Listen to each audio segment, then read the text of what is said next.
how satisfying has this week been, given what happened in Perth and we're talking between them to come out with a 10-wicket victory like this?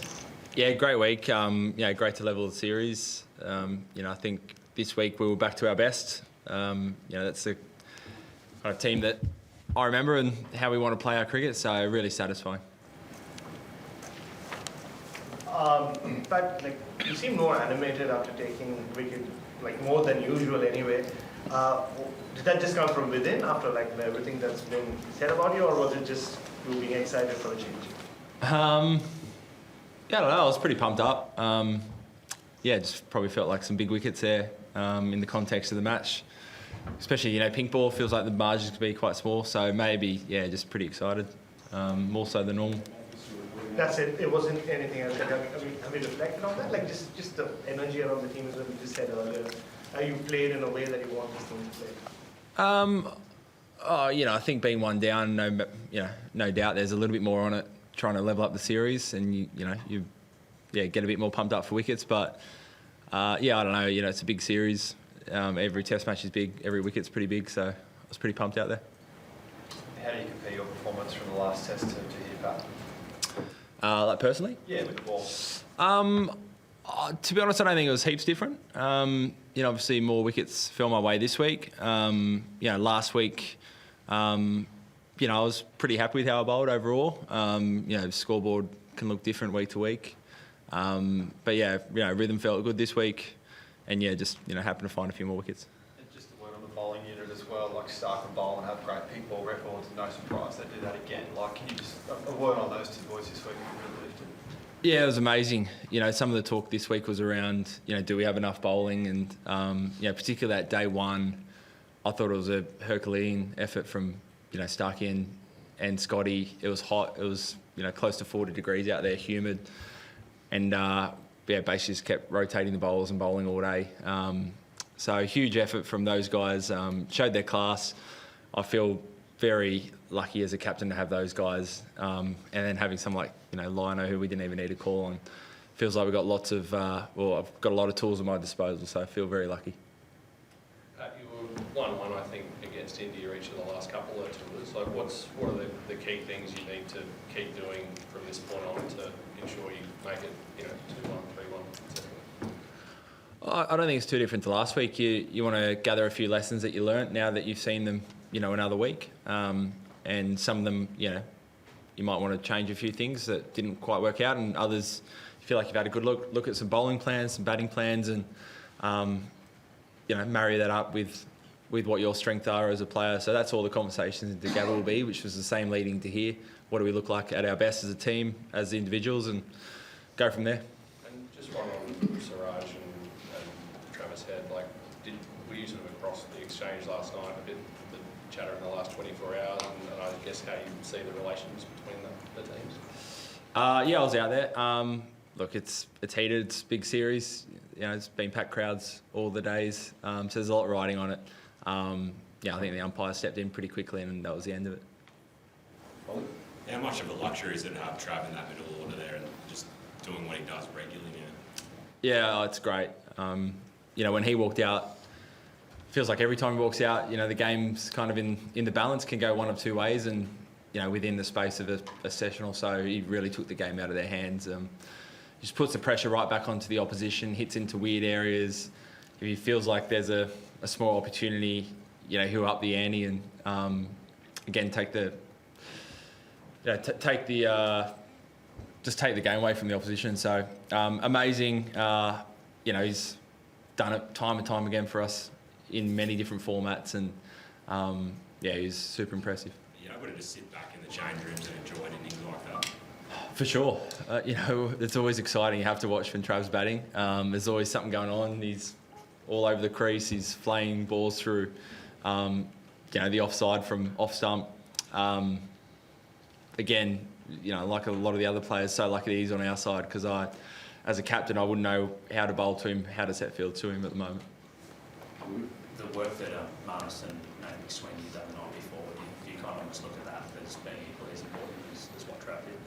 Absolutely. That was really gutsy what those guys did on that night of the first night. You look back to Perth, it's those small moments that if you win them, suddenly you wake up the next day and it's a different day. So I think that was a really good lesson. That was super gutsy to get through that period, and it meant that some of the other guys later on could cash in. I know you touched on this right a moment ago, but Trav sort of said he was surprised and disappointed at some of the conduct of the play in India and behaved, or Siraj. Do you agree with that assessment, or do you share that view? And whether that, if the match referee is going to intervene at all? I got no idea about the second point. To be honest, they can do whatever they want. More worried about our boys, and like always, I thought our boys' behaviour was excellent like this week, like it seems to be every week, so happy with them. And just Josh Hazelwood, obviously you expect he will be available for Brisbane, and if so, does that mean Scotty's going to have to miss out again? Potentially. Josh will have another bowl tomorrow, so he's all on track. So he'll have a bowl tomorrow and then assess from there, but it's all going to plan so far, so fairly confident he'll be right for Brisbane. We'll know more in the next couple of days. If someone needs to make way, they'll be pretty unlucky. Pat, India won comprehensively in Perth, and now you guys did the same in Adelaide.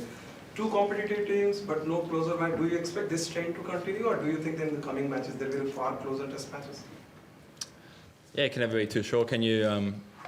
I think, like I said before, small little moments can really compound and make the end result kind of look bigger than it probably seems. Yet when Trav walked out to the crease yesterday, that was a turning point, and suddenly it's almost an innings victory. But wait and see. It's been a great series so far. Seems like the fans are loving it, and it's been good to be part of. So which was the moment from was it the first innings from India's point of view? You thought that you had India in your hand, like 69 for 1 and then 82 for 4. Will that consider? As in like the big moment from this match, Yeah. You mean? Oh, I think bowling him out for 150 and then getting through that first night, that was, felt like we were well on our way to setting up a big first innings lead. Pat, you have captained Nitish Kumar Reddy in Sunrisers Hyderabad also, and now the way he has started his test career, 3 innings and 40 plus run scores. Does it surprise you the way he has taken the test cricket, and what are the aspects that really stands out in Nitish Reddy? Yeah, obviously saw a fair bit of Nitish over in the IPL. He's a really good player, quite, adaptable. As we've seen, he's done some pretty awesome ramp shots and pull shots and drives. So, he's a 360 player like, to be honest, most players that come through kind of in their early 20s nowadays. So, he seemed to have another pretty good game. Any aspects that stands out in Nitish Reddy as an opposition captain or an IPL captain? Nah, not really. But just in terms of the lines that you bowled to the Indian bowlers towards the end, is the thinking behind that, and is that something that you can expect more of going forward? Look, potentially, it felt like that was our best way to take wickets for as least amount of runs as possible. Regarding the Siraj and the incident, Rohit Sharma said the same thing what you said. It's like it's in the moment. So what's the role of the captains in this to sort of, both of you have doused it, said what it is. But that's your thing. If your teammate, let's say, comes next time, in 2 days' time, and he's asked, obviously he'll be asked the question. So do you tell in the dressing room to let this go? Or you just let go the teammate's answer on that? What's your, how do you put a handle on this particular heated stuff? Oh, look, I think if, as a general rule, you normally let the boys be themselves. If you ever need to step in and intervene, as captain I would, but as I said, for our group, I never really felt like I've needed to do that. No, not on the field. I mean, when they come out to the press, like both you, Rohit said the same thing that you said, but are you okay with the teammate coming to press and let's say, I didn't like what Siraj did? Or would you say, just let this go or whatever? How to handle the situation in the media? I'll handle. Look, Travis Head's vice captain of the team, so he's a big boy. He can talk for himself.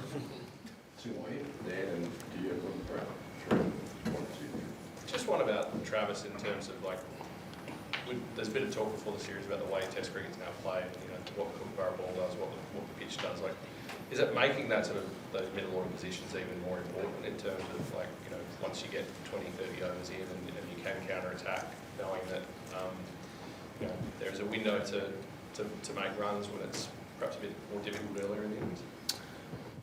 Yeah, maybe. You know, I don't think it's new. You've had people like Gilchrist 20 years ago who used to play that role, but you've also had opening batters like, you know, Davey Warner who's played that role. So I think everyone goes about it a little bit differently. You know, I think one of our strengths is having Trav and you know, Mitchie and Alex at 5, 6, 7. And I think that's, you know, something we spoke about before this season. I've wanted to try and protect.